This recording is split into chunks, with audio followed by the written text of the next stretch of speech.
I was at music college, teacher training college, becoming a music teacher in the 70s, and literally, I suppose, on this table, we could have put the available synthesizers here. Mm-hmm. And then suddenly there were 20 different versions, then 100. It was the growth of synthesizers and the things you could do with them. It was like an explosion in the 70s, wasn't it? Yeah. It just went bonkers. I was quite a latecomer to it. I didn't get into synthesizers until late '78, and so I was pretty unaware of the development of them and what was going on with them. I'd heard some things that I'd liked, Kraftwerk, bit of Eno. The stuff Eno did with Bowie on Low and so on. And I'd liked it, but not enough that I wanted to do it. No, that wasn't the sort of music I wanted to make at all. And so I was not a big fan as such of electronic music at all. And I was unaware of things like R&B and Human League and all these sort of new generation of people that were doing, I think, much more interesting things with it.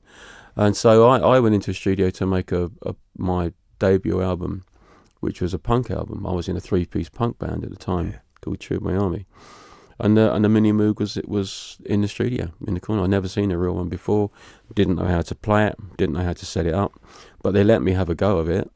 And luckily, it had been left on a sound that was, quite impressive. And it really impressed me. And the power in it was just phenomenal. The room shook and I couldn't believe it.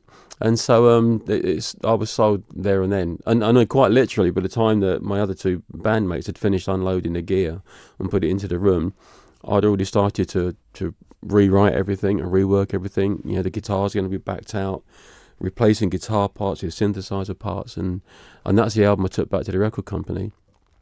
And they were not happy, actually. Really? They didn't get it? Didn't get it at all, not to begin with. And we had a proper big stand-up argument in their offices, and I was trying to convince them that this electronic sort of layer that we'd added to it was coming. It was coming, and I wanted to be right at the front end of it. I didn't realise I was already not at the front end of it. It had already been happening, but I was ignorant of that. I thought I'd found it, but I hadn't. And so we had this big argument, and me trying to convince them that electronic music was going to be massive and we should be right at the front end and all that. And eventually they agreed to put the album out as it was and not make me go back and do it as a punk album again. I think more because he didn't have any money. I don't think they had any more budget to send me back in. And that was Beggar's Banquet, wasn't it? Yeah. So they weren't a huge label by any means. Well, then they weren't. But then when you helped them become much bigger, yeah, they were tiny then. I was the fourth or fifth act to sign to them. But it worked. It came out. It didn't get the bad reviews I think they were expecting. It wasn't great either, but it was all right. And then the album after that, which was about 6 months later or maybe less, went to number one. One after that went to number one. So it came good very, very, very quickly. Yeah. But I was still learning. I was doing interviews with tech magazines about synthesizers. Didn't have a clue what I was talking about.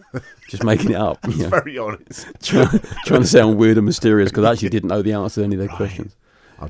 I'll sound weird and they won't ask me too much. I love that. So solo, and then we move on through so much. I was just going to touch on soundtracks. I checked out a movie, The Unborn. Now that was a soundtrack that you'd put together, yeah? Yeah. Because I always felt, and for me, Blade Runner remains one of the most amazing movies. And the sequel's okay. I mean, you've probably seen it. It was all right. Yeah, I love it. Yeah. I thought it was good. Bit long, but hey, there we are. But when Blade Runner came out, and we were doing all this, and I suddenly thought, I love the sound, I love the music, but I thought, a Gary Numan soundtrack to Blade Runner, an alternative view of this place would have been awesome. I could have really seen you doing that. Funnily enough, I moved to America in 2012, Los Angeles, and one of the reasons for going there was a desire to get into film music. I've been there obviously a few years now, and that desire has waned actually somewhat. Right. I've got a lot of mates over there that do it, and so I'm much more sort of knowledgeable now about what's involved. And from a creative point of view, it's fantastic, and I would love to do it. From the politics of it though are a little bit much, and I I backed out of it completely. Actually, having said that, I am doing a big one this summer, which I'm not allowed to talk about, unfortunately, because it's all sworn to secrecy. It's only a couple of million people. They won't tell anybody. I hate all that. I really do. I get a bit embarrassed about Dave's that. Looking at Dave's sitting in the corner saying, "Don't you tour manager? Don't tell them. Don't say anything."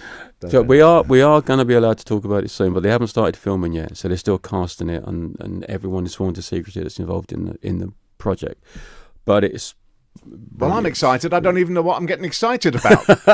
And I'm getting excited because the whole idea of you and this, I can't even lead you. Is it sci-fi? Is it mysterious? It's going to be mysterious. It's not going to be a straightforward love song. I know that. No.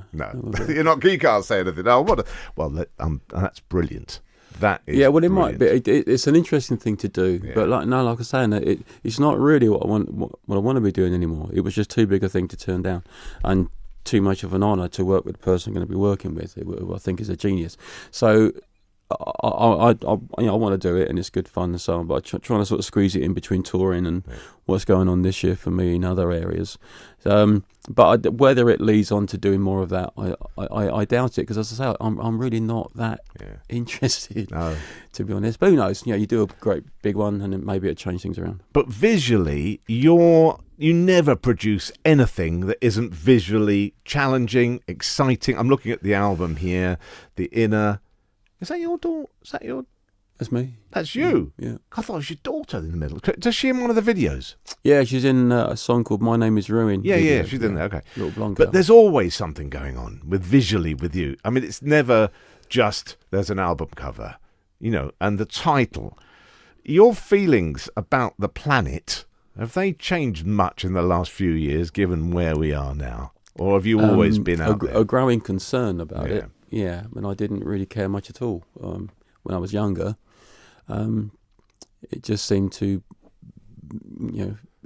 big a thing for me. It would sort itself out, I'm sure. I wasn't aware of global warming and climate change and all those sorts of things. And it was only when that started to become really talked about, and it really became obvious what the signs were and what the scientists were saying.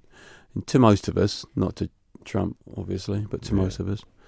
And it started to become a worry. And I think the other thing that changes the way you see the world is when you have children. It makes a massive difference on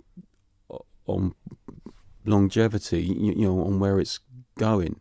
And you stop being selfish and thinking about your own time span and what matters to you. Everything changes, actually. I couldn't agree more. I'm a bit older than you, and I've now got grandchildren, and that's another reawakening of, my God, what are we going to hand over to them? Yeah. It's another level. Yeah. It just keeps mounting up. The album, I mean, number 2, but deservedly so. Some tremendous work's gone into this. I mean, big project, I would suggest, with some very, very talented people. Yeah, and you. To me, any album now is a big project. I've said this many times, but to me, making an album now, it's very much like a mountain to climb. And when you're coming up to starting it, you're standing at the foot of the mountain and you're looking up, and it looks daunting and intimidating and a huge task. And each one gets a little bit taller and a little bit steeper. They're not getting easier for me at all, getting harder, noticeably. And I'm really nervous when I start them. Really, really nervous, always. Yeah. Again, increasingly so with each one. So you think when you made a lot, you start to take it for granted, you just churn out another one. But it's not like that. Not like that at all. Because I honestly believe that you're only as good as your next record.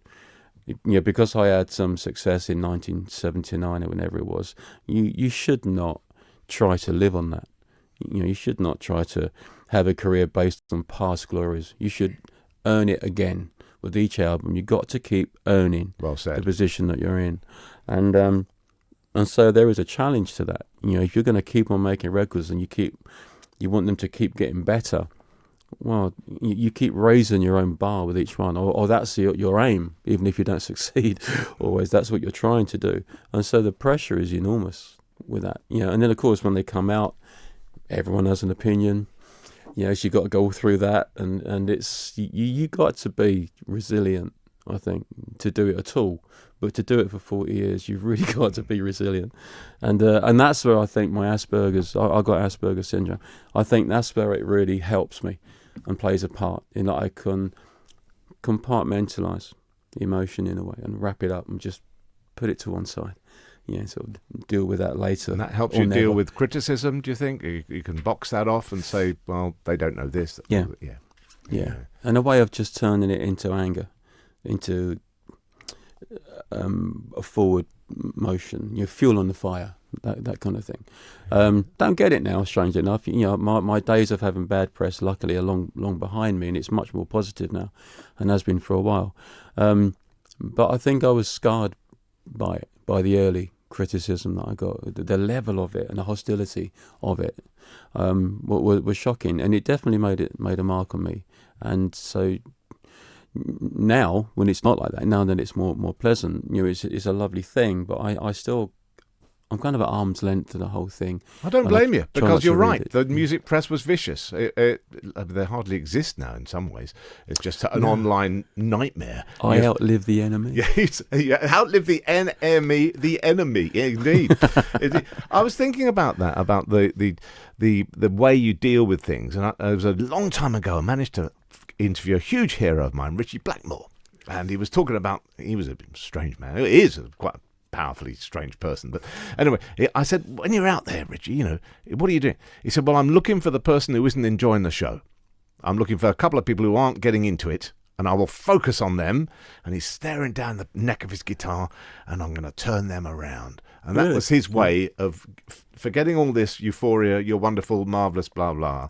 He just wanted to make a couple of conquests. If he got 3 people back into it, that was a good night for him. Out of 40,000, he was happy. Really? I thought it was an interesting way of dealing with it. And he'd stare him out. He'd stare him out. He'd stare him out like that. I'd like to just pretend that everyone's enjoying it and have a good time. Well, have a wonderful night tonight. Thank you. And thank you for coming to the Isle of Man to play, not just to fly airplanes. This is brilliant. No, I'm really glad to be here. The venue is beautiful. I'm absolutely blown away with that. The Villa Marina. It's a classic hall. Have a lovely night. Thank you very much. Thank you.